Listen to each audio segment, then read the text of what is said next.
E agora chegou o momento do nosso primeiro painel, que terá o seguinte tema: Economia. Saúde nas finanças e eficiência na gestão. E para mediar esse primeiro painel, convido ao palco a jornalista, nossa companheira da Jovem Pan, Vera Magalhães. Por favor, Vera.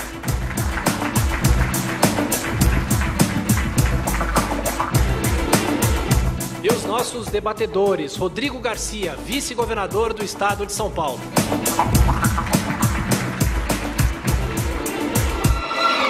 Henrique Meirelles, secretário da Fazenda do estado de São Paulo.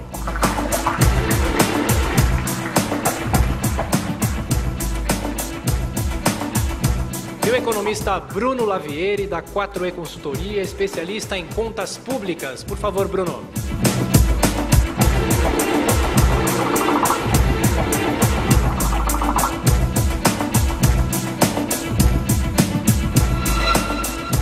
E com a palavra, ela, Vera Magalhães.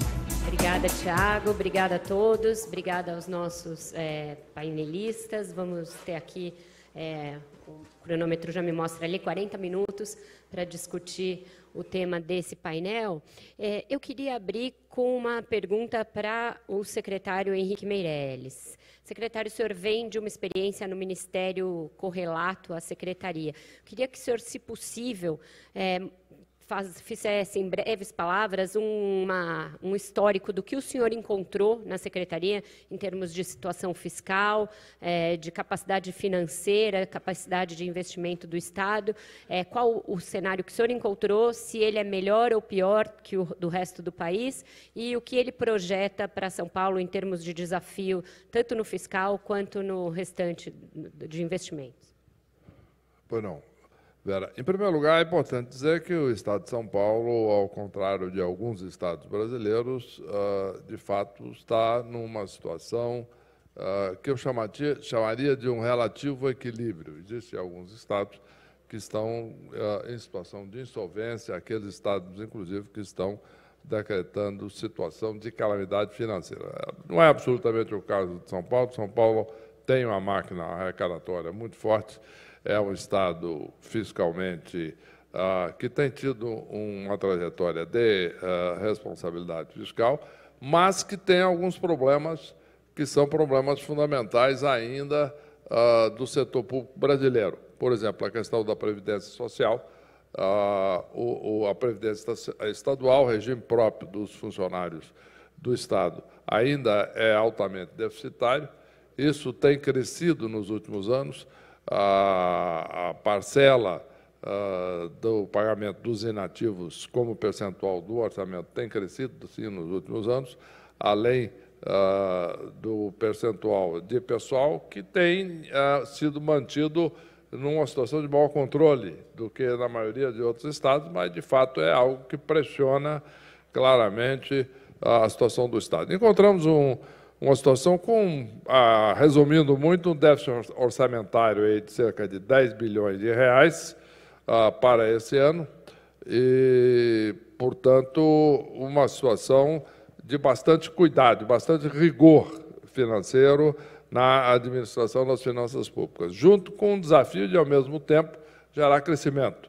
Nós tivemos aqui também o enfrentamento de condições relativamente graves, logo no início, relativos à atividade industrial no Estado, principalmente de grandes montadoras de veículos, por exemplo, que, devido à crise que a economia brasileira enfrentou, principalmente em 14, 15, 16, começou a sair em 17, algumas empresas tinham deixado de fazer investimentos fundamentais e estavam tendo prejuízos grandes. Então, tivemos que fazer um trabalho grande de trabalho junto com essas empresas, conversando com fornecedores, conversando com revendedores, conversando com os sindicatos, visando viabilizar a diminuição de custo dessas empresas sem prejuízo fiscal, tá? De maneira que elas pudessem ficar no Estado mais do que manter as suas atividades, inclusive aumentar os seus investimentos, aumentar as suas atividades. Porque isso aí não só tem um impacto direto na questão do emprego, mas tem um impacto direto também na questão da arrecadação. Isto é, então é muito importante manter a atividade e crescer cada vez mais. Nós pretendemos manter um padrão nos próximos 4 anos, onde o crescimento do Estado de São Paulo se dê sempre acima da média nacional. Aí, uma correlação aí entre 1,2%, 1,3% por aí, isso é um crescimento de cerca de 20% acima da média nacional, na medida em que o potencial industrial de São Paulo, que já é o grande centro industrial do país, permite que ele funcione como um motor, inclusive, de crescimento da economia brasileira. Obrigada. Vou fazer uma pergunta agora ao vice-governador, que também é secretário de governo, que também é o encarregado das concessões no governo. Governador, esse empenho de fazer privatizações, fazer concessões ao setor privado, ele vai se mostrar eficaz ou vai enfrentar problemas de cunho legislativo, de regulamentação, vai esbarrar em judicialização extrema? Como vocês estão se preparando para enfrentar essas barreiras que já são conhecidas a qualquer tentativa de se conceder ativos e áreas ao setor privado? Bom dia, Vera, bom dia, meus colegas de painel, bom dia a todos. É um prazer estar aqui na Jovem Pan, enfim, num importante debate sobre o futuro de São Paulo e, consequentemente, do Brasil. São Paulo já tem uma tradição na área de concessões, de privatização. Foi aqui a primeira parceria público-privada de mobilidade do Brasil, foi aqui a primeira PPP de habitação, as primeiras concessões na década de 90. Então, portanto, o Estado, consequentemente, o Poder Judiciário, o Legislativo, o Ministério Público, acompanharam a evolução do Estado de São Paulo nessas concessões. Naturalmente que nós estamos num país democrático, a quem, porventura, algum direito foi retirado, cabe a ele entrar na Justiça, mas nós estamos muito confiantes de que nós vamos cumprir o programa de concessão e privatização estabelecido pelo governador João Dória.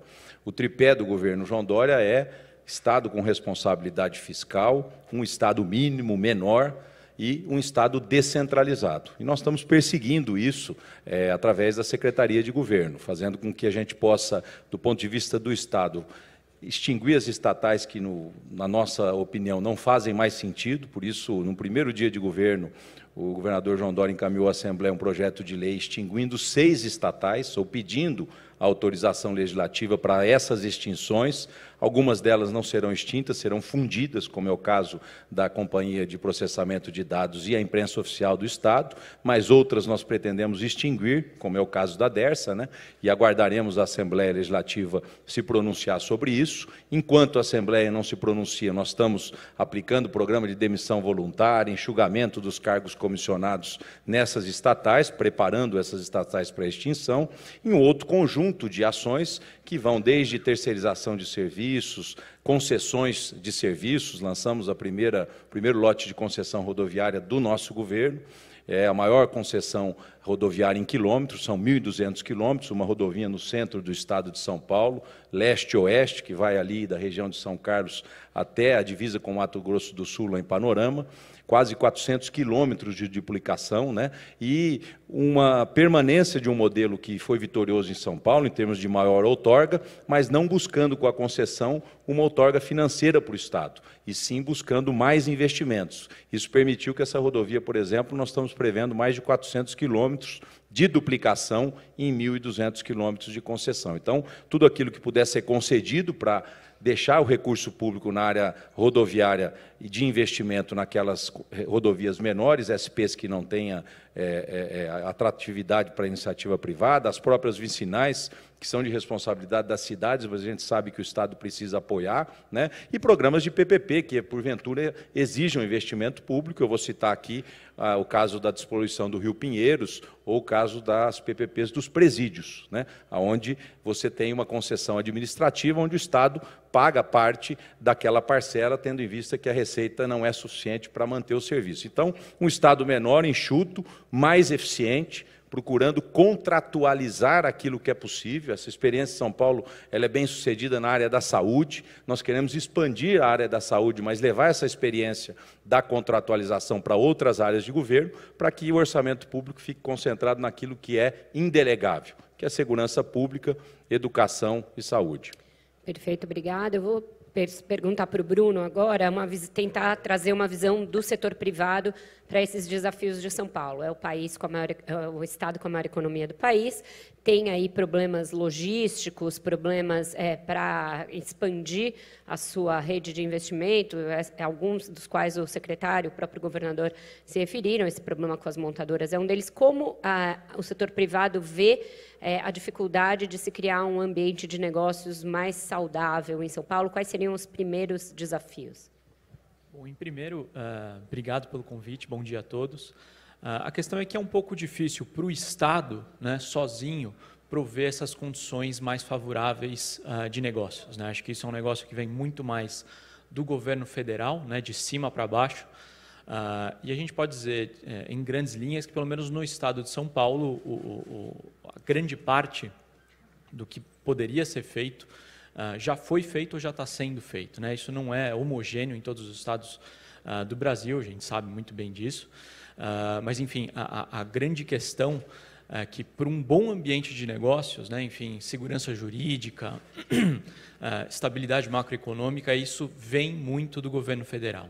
Fica difícil a gente imaginar, mesmo fazendo um muito bom governo em São Paulo, se a reforma da Previdência Federal não sair, né, isso dificilmente vai trazer grandes novos investimentos, não só para São Paulo, mas para o Brasil inteiro, né? Então, enfim, São Paulo já está muito à frente dos outros estados, e nesse momento a fronteira está, de fato, no governo federal.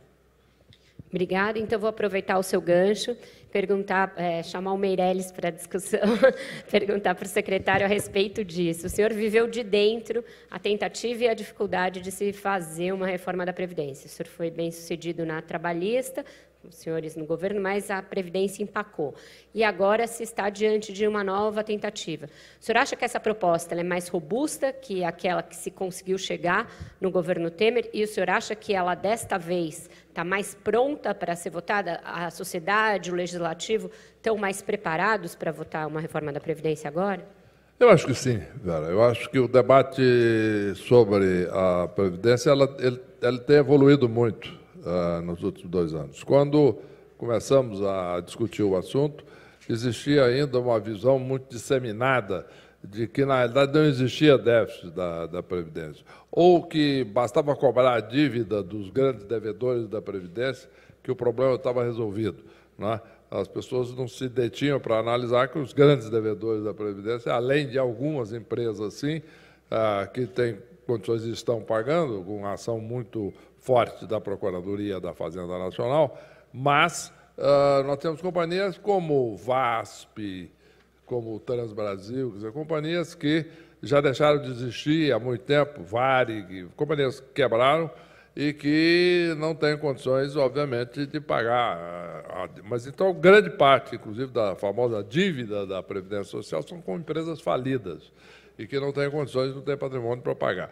Isso tudo é uma discussão que já começa a ser superada. Além do mais, houve um debate muito intenso. Naquela época, eu fiz debates com bancadas de partidos e com bancadas temáticas. Eu não tive preconceito, falo com bancada temática, não falo com partido, não falo com temática. Não falo com todo mundo que quiser falar. E discuti no Congresso, tive reuniões lá que demorou 4, 5, 6, 7 horas, discutindo exaustivamente, respondendo todas as questões, etc. Então, nós estamos numa situação que avançamos muito. Entre a proposta inicial e aquela proposta que foi aprovada na Comissão Especial da Câmara, houve, sim, uma diminuição de ganho fiscal, digamos assim, mas era uma proposta que equilibrava a situação, a proposta que foi para o plenário. Agora, nós temos uma nova proposta, uma boa proposta, ambiciosa. Agora, o que nós vamos ter que ver é exatamente qual será a proposta aprovada na Comissão Especial e que vai chegar, de fato, ao plenário para ser votada. Porque essa é o que interessa, essa é o que vale, essa é o que nós vamos ter que de fato, analisar. Porque, por enquanto, são intenções, propostas, etc., e que é muito correto, é muito adequado que se coloque uma proposta mais ambiciosa possível. Mas o efeito agora prático, sim, vai se dar nas discussões e nas negociações objetivas com as bancadas temáticas e com as bancadas partidárias. Mas eu acho que tem vantagens importantes, não só pelo que já mencionamos, mas também pelo fato de ser um governo eleito, pelo voto direto. Sabemos que qualquer presidente da República tem, nos seus primeiros meses de governo, o seu período mais forte, inclusive com o Legislativo, está recém-eleito. Os primeiros 6 meses de qualquer governo são os mais fortes. Portanto, é um momento, sim, que ele tem condições. Uma proposta de previdência em que, e foi mencionado durante a campanha, muito discutido, quer dizer, não há surpresa que o presidente esteja apresentando essa proposta. Portanto, eu acredito que há condições, sim, desta vez, de ser aprovada essa reforma. Agora é preciso foco, direcionamento e uma negociação eficaz. Obrigada. Eu vou perguntar ao vice-governador, mas o senhor pode complementar, porque o assunto também diz respeito à secretaria, sobre a possibilidade de a Sabesp ser incluída nesse plano de privatizações ou uma capitalização da empresa. O que ficou decidido? Isso era uma decisão que estava para ser tomada e qual é a importância hoje estratégica dessa empresa? Como é que ela está sendo preparada aí para o ensino superior? A Sabesp está, sim, no plano nosso de privatização como uma prioridade absoluta. Vera. Agora, o que se discute é o formato. Né? A estrutura legal de hoje, que prevalece antes dessa medida provisória que foi assinada pelo presidente Temer, o ano passado, perdeu validade, depois foi reeditada e agora está em discussão no Congresso, vou falar sobre isso em seguida, ela dá uma vantagem competitiva à estrutura legal, não a medida provisória, a estrutura legal anterior dá uma vantagem competitiva para a estatal. Então, a estatal, quando tem um contrato vencendo com a prefeitura, pode renovar automaticamente, sem necessidade do chamamento público dos demais interessados. Portanto, na estrutura atual, a privatização é um pouco mais difícil, e por isso é que se discute muito a ideia da capitalização. O que é a capitalização? Mantém-se o controle estatal para usufruir dessa vantagem competitiva, por outro lado, capitaliza-se a empresa, abrindo o capital, criando uma hold, diminuindo a percentual público, trazendo o público para o menor valor possível. Agora, existe um trabalho grande sendo feito para a aprovação dessa medida provisória que foi reeditada no dia 28 de dezembro no Congresso, que, caso aprovada, coloca todas as condições, todas as companhias no mesmo campo. Aí, a Sabesp, sim, tem uma posição extraordinária para ser privatizada.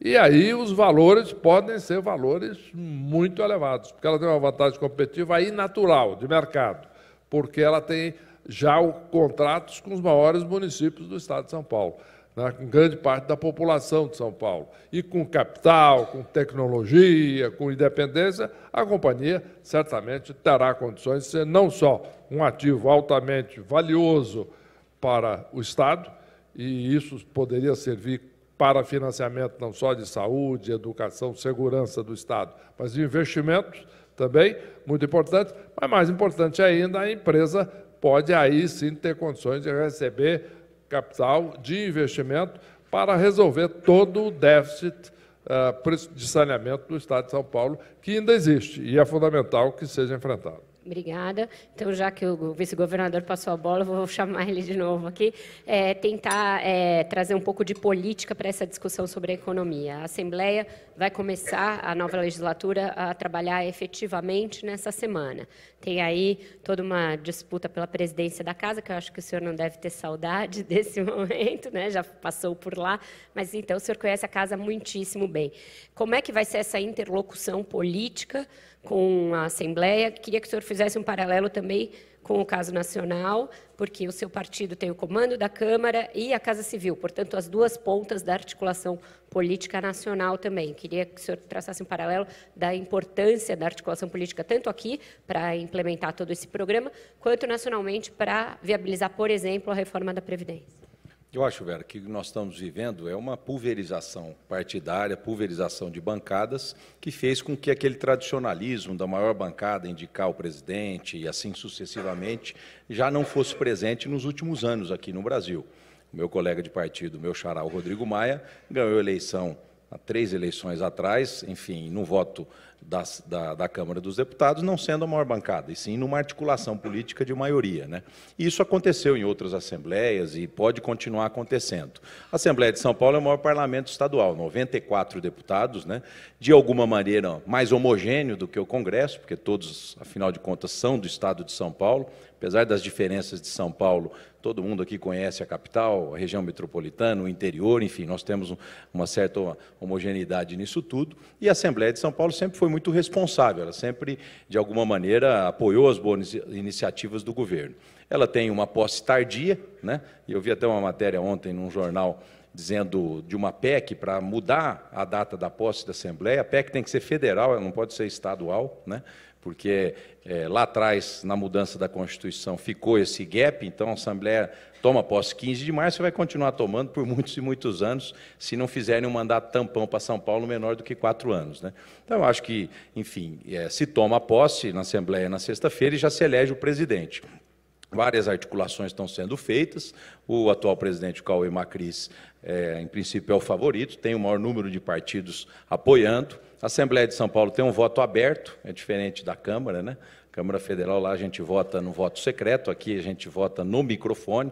Está aqui o Marco Vignoli, que foi deputado, é o nosso secretário, e acredito, enfim, que vai transcorrer com naturalidade. Depois das eleições do parlamento, tudo volta ao normal. Você tem um acirramento na hora da escolha do presidente, da mesa diretora, mas depois tudo se acomoda, as comissões permanentes são instaladas e a vida segue, né? Então, nós temos a expectativa de contar com a maioria no apoio aos nossos projetos, já tem projeto para ser votado lá na Assembleia do nosso governo, a extinção das estatais, outros projetos de carreiras públicas, né? E a gente espera ter uma relação harmônica, propositiva com a Assembleia, numa relação que é diferente do passado, né? Numa relação onde nós vamos prestigiar, sim, os parlamentares, onde nós pretendemos fazer com que, seja nas ações de governo no interior de São Paulo, seja através do orçamento público, de maneira muito transparente, o parlamentar possa exercer o seu poder, exercer o seu mandato, mas sem aquele balcão de toma lá da cá, de troca de cargos, né? Isso ficou no passado e São Paulo e o governo João Dória terá uma relação muito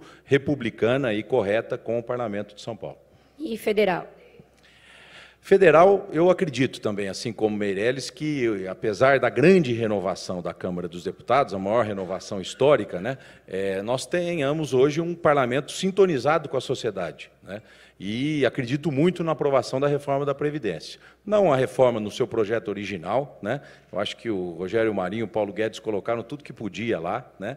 A comissão agora, CCJ, terá um papel fundamental nisso e o relator vai ser aquele que vai mediar um pouco esses interesses, né? O bom relator não é aquele que coloca a sua opinião no relatório, é aquele que consegue interpretar os interesses da maioria e fazer um relatório que contempla esses interesses. Então, eu acredito muito na reforma da Previdência, acho que ela vai ser aprovada em Brasília.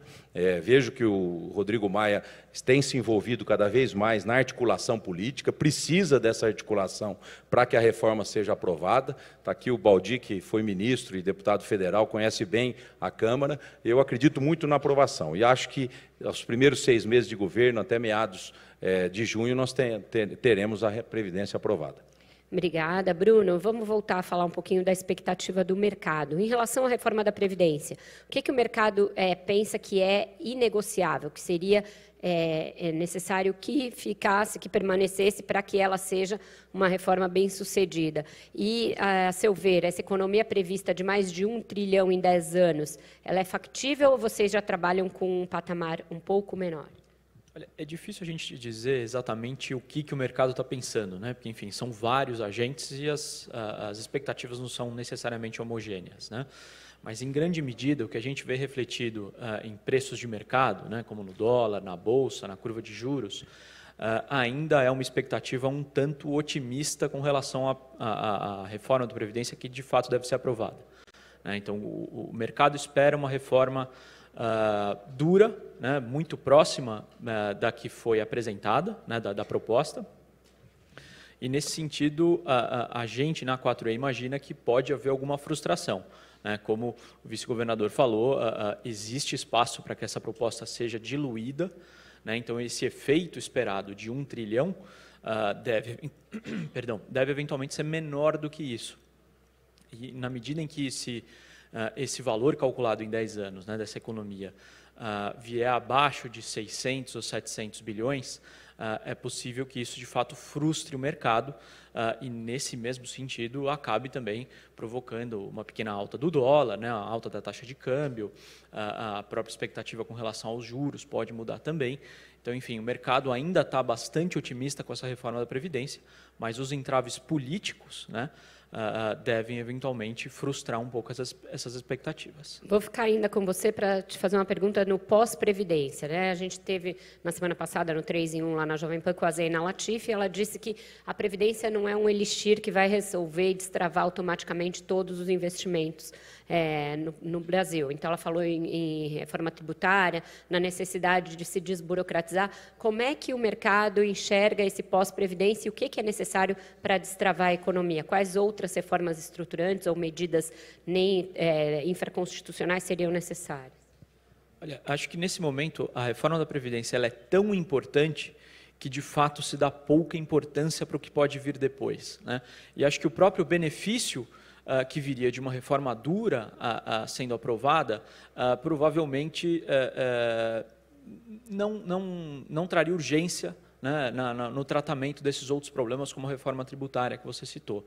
Então, nesse sentido, tem muito a ser extraído da própria reforma da Previdência, em termos de crescimento econômico, em função do choque de confiança, da própria amarra fiscal, né, porque a reforma da Previdência praticamente garante, né, um reequilíbrio fiscal no médio prazo. Então, o que vier a mais, né, em termos de reforma da Previdência e outras reformas que podem acontecer, de fato seria um benefício adicional. Acho que o que está precificado hoje é, de fato, apenas a reforma da Previdência. Acho que o secretário quer fazer um complemento a isso, é isso? Eu queria perguntar, o que o senhor acha que de agenda extra-previdência é necessário também para os estados? E vou complementar, o que o senhor achou dessa ideia de desvincular receitas no orçamento que foi trazida pelo ministro Paulo Guedes? Bueno, em primeiro lugar, a questão da Previdência, desvinculação do orçamento, que eu vou falar em seguida, mas o crescimento econômico. Quer dizer, a finalidade última de qualquer política econômica é o crescimento. É o crescimento do país, é a geração de emprego, o aumento do padrão de renda. O problema é que o Brasil tem vivido aí, desde principalmente 2014, e aí o espectro de uma insolvência fiscal. Né?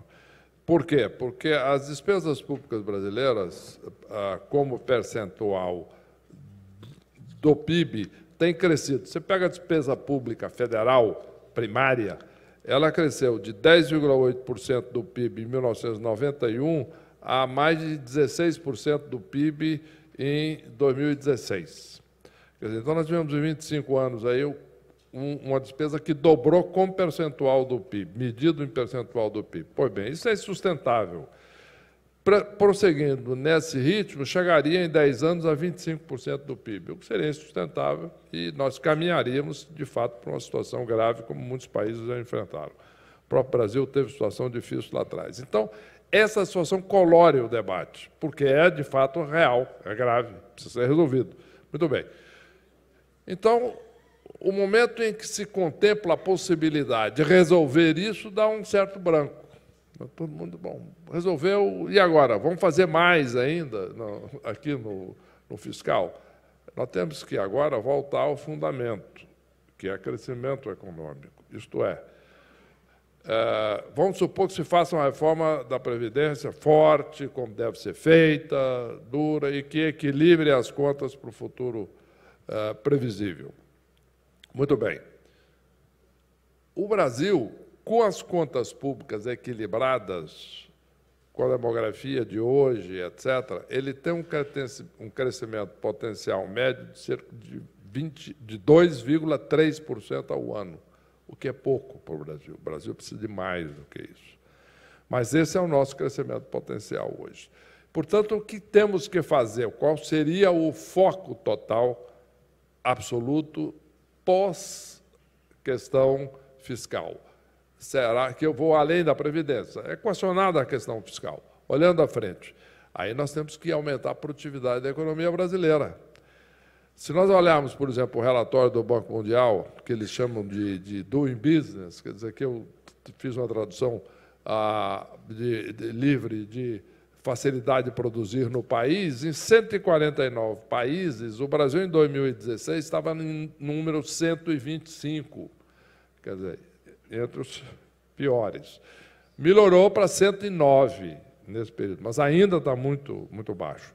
Então, o que acontece? Existe uma lista enorme, eu montei uma comissão de trabalho junto com o Banco Mundial, trouxemos aí esse grupo para o Brasil. O Banco Mundial fez uma exceção, trabalhou conosco aqui no Brasil durante mais de um ano, fizemos um grupo de trabalho especial, foi feito um projeto de aumento de produtividade, tem 15 projetos já apresentados ao Congresso, alguns deles já em fase final, com questão do cadastro positivo e outros. Reforma trabalhista foi parte importantíssima disso, mas, em resumo, tem toda essa série agora de medidas de aumento de produtividade que o Brasil tem condições, sim, de subir de 2,3 de potencial para 3,5 ou até 4.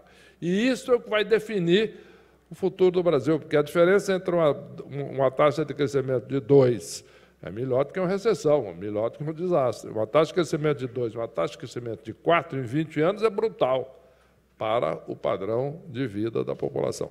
Então, este eu acho que é o exemplo do que nós precisamos de fazer. Agora, dentro desse quadro, a desvinculação do orçamento é positiva, etc., partindo do pressuposto que existem muitas vinculações que, de fato, são ineficientes ou são excessivamente distributivas para um lado ou criando privilégios para outro, mas, como tudo na vida, é um debate delicado, porque aí vai depender muito do equilíbrio do Congresso e da Câmara dos Deputados e do Senado de exercer todo esse poder no futuro.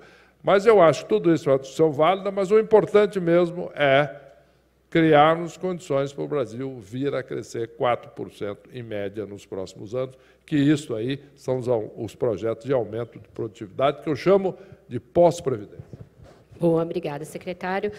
Governador, o que tem aí de prioridade para as concessões? O senhor elencou vários setores, várias áreas em que elas vão ser feitas, mas eu queria saber o cronograma disso em 4 anos. Começa com o quê, evolui para quê e em que prazo? Olha, na área das concessões rodoviárias, que é onde São Paulo tem a grande tradição, né, nós temos aí mais 2 ou 3 lotes para serem concedidos, e aí, na nossa opinião, tudo aquilo que pode ser concedido do ponto de vista das rodovias já vai estar concessionado. A gente lançou o primeiro lote agora, pretendemos até o final deste ano, começo do ano que vem, concluir com mais 2 ou 3 lotes que o Poder Concedente está estudando aonde faz mais sentido, na região noroeste do estado, região norte e região sudeste. A partir daí, a malha está toda concedida. Em paralelo, existe um esforço grande de fazer ou a renovação antecipada ou os aditivos dos contratos atuais para que a gente tenha um volume expressivo de obras ainda em execução a partir do final desse ano. Para encaixar uma pergunta da plateia nesse aspecto aí, perguntando sobre pedágios, que algumas das rodovias concessionadas no estado de São Paulo possuem os pedágios mais caros do país, com uma margem de lucro altíssima de até 30%. Como o governo enxerga esses valores e o que está sendo feito no sentido de reduzir os valores dos pedágios? Então, vamos lá. As primeiras concessões foram feitas pelo Mário Covas, 97 e 98. Taxa interna de retorno, a TIR, 20%. Não são 30, mas são 20. As últimas, taxa interna de retorno de 9. Então, portanto, a economia brasileira mudou nesses 20 e poucos anos e, consequentemente, a taxa de lucro caiu. mas nós administramos ainda 12 contratos dessa fase inicial, que estão vencendo, basicamente, nos próximos 2, 3, 4 anos. Então, a ideia, com os contratos atuais, nós fazermos renovação antecipada ou aditivos contratuais com 2 objetivos: redução de tarifa e investimentos. Então, esse é o objetivo desses novos contratos. O primeiro novo contrato que nós já colocamos, também modicidade da tarifa. Nós teremos uma tarifa de 25% a 30% menor. É importante a gente destacar a diferença do modelo de São Paulo do resto do Brasil. São Paulo começou lá com o Mário Covas, nós trabalhamos com investimento definido, tarifa definida e maior outorga.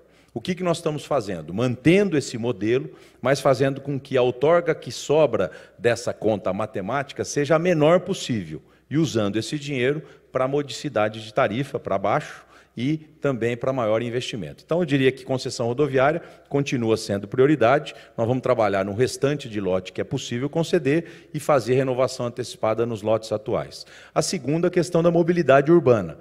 Temos o trem intercidade colocado aqui pelo governador, nós estamos avançando rapidamente com o governo federal para ter a faixa de domínio São Paulo-Campinas, para que a gente possa fazer o TIC, o trem intercidades. É um trem de média velocidade, não é um trem-bala, como se pensou no passado, e esse trem de média velocidade para de pé, um investimento de cerca de 5 bilhões de reais. E o metrô? Concessões aqui na área do metrô, nós temos já bem avançado pela equipe do Baldi a linha 8 e 9 da CPTM, que é aquela linha ali da Marginal, e temos pensado outras concessões das linhas atuais. Lembrando que o metrô administra 3 linhas, 1, 2 e 3, a 4 e a 5 já são concedidas.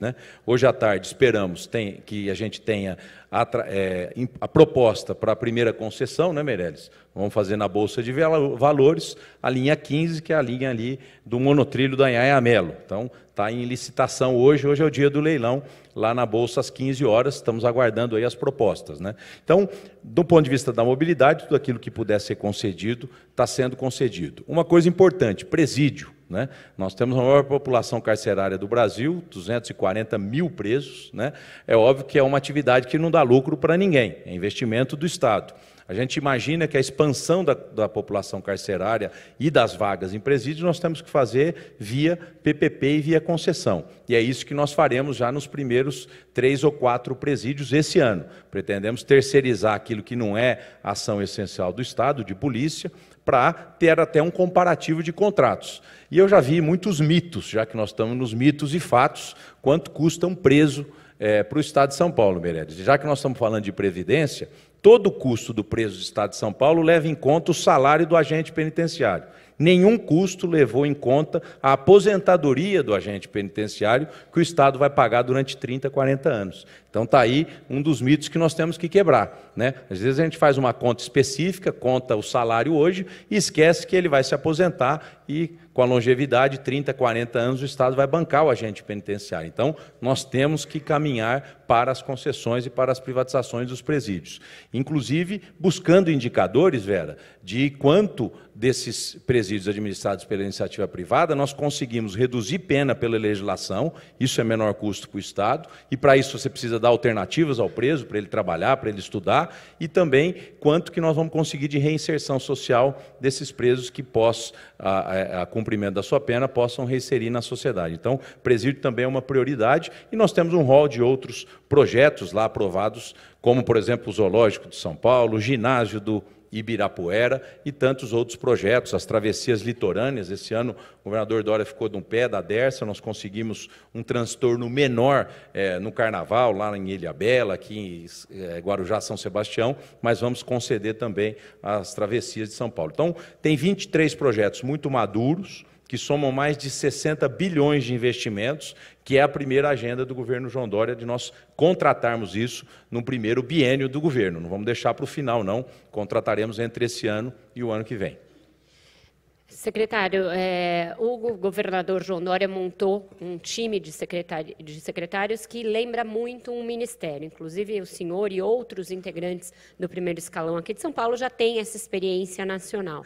Numa das suas primeiras respostas, o senhor falou que o objetivo da sua gestão aqui é que São Paulo cresça acima da média nacional.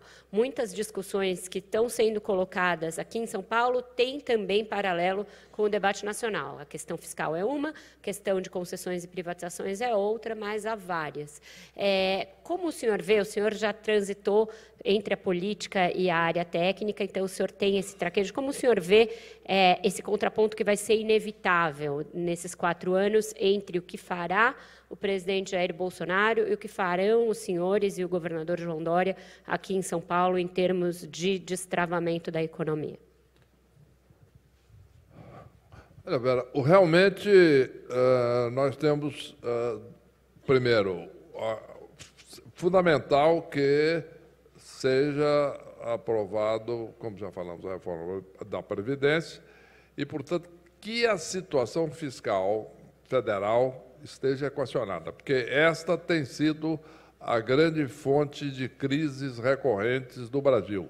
Se nós olharmos nas últimas décadas, desde que o Brasil teve a crise da inflação, aí se formos olhar na década de 50, no final do governo Juscelino Kubitschek, depois da crise do início da década de 80, que gerou a hiperinflação brasileira, etc., são crises macroeconômicas geradas por desequilíbrio fiscal do governo federal, que gera consequência para todo o país, empresas privadas, todos os estados. Então, partindo do pressuposto que isso vai ser equacionado, né, então aí passa a se discutir eficiência, passa a se discutir produtividade. Nessa agenda de produtividade tem uma parte nacional e tem uma parte estadual, muito importante, que nós estamos tocando em frente. E, segundo, existem programas específicos que, no caso do Estado de São Paulo, são fundamentais para São Paulo e para o Brasil. Por quê? Porque São Paulo é 1/3 do PIB brasileiro, mas mais do que isso na indústria, mais do que isso nas finanças. Então, é muito importante que, de fato, com programas específicos como esses que estamos tocando agora, de incentivo à atividade industrial no Estado de São Paulo, que nós possamos, de fato, impulsionar a economia brasileira como um todo. Porque São Paulo, no momento em que São Paulo produz mais, a indústria paulista produz mais, compra do restante do país. O restante do país fornece para São Paulo. E, evidentemente, São Paulo vende produtos prontos para o restante do país e exporta. Portanto, esse impulsionamento da indústria de São Paulo e São Paulo crescer um pouco mais do que a média nacional é fundamental para elevar a média nacional, inclusive, para que São Paulo não funcione no sentido contrário, isto é, tem que crescer mais, tem que aumentar a produtividade da economia, trazer grandes investimentos para o Estado de São Paulo, e isto, sim, vai consolidar o crescimento e ser parte importante daquilo que eu disse, de trazer o crescimento potencial do Brasil de 2,3% para 4%. Eu acho que São Paulo tem um papel fundamental nisso, foi uma das razões pelas quais eu aceitei o convite para vir estar aqui em São Paulo no momento. Queria agradecer aos 3 painelistas pela disponibilidade, pela discussão que foi bastante rica aqui. Obrigada a todos também. Vamos fazer aí uma pausinha e voltamos daqui a pouco.